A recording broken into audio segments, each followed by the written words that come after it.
Actually, there's a study going on in which I'm participating partially, and that's very interesting going on in England, and it's called uNHIdden, Yeah. where the NHI is the National Health Institution of Great Britain, Mhm. and they just published this report because they said, all your physics, that's fine, that's really interesting.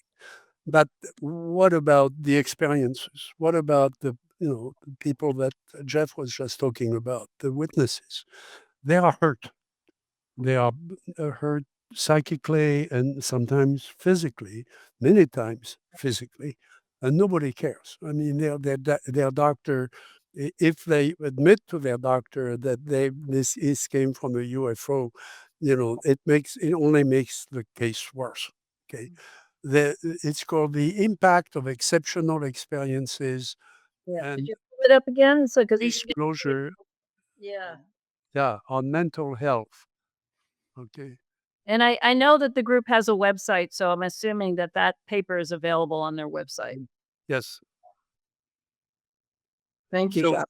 that Thank you. study is being funded in England, and they use a graph that comes from a presentation I made at Stanford a couple of years ago about the distribution of cases.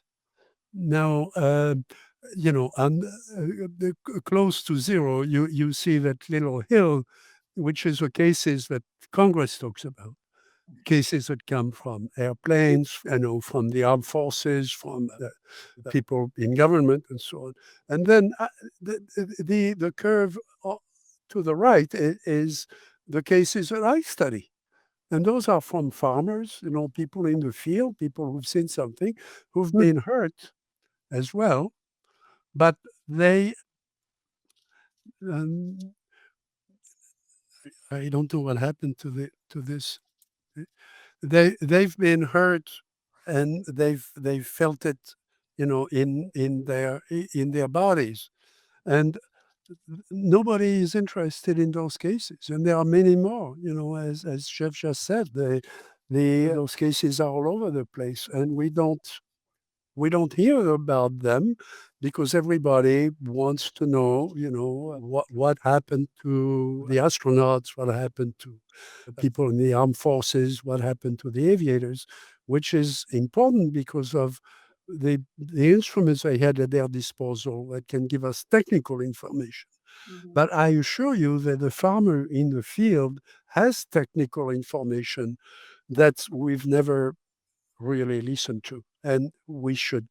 And again, close that parenthesis, but I wanted to mention that study in England because we have to do something about the witnesses who have been profoundly affected and often hurt psychologically, socially, and physically by the phenomenon.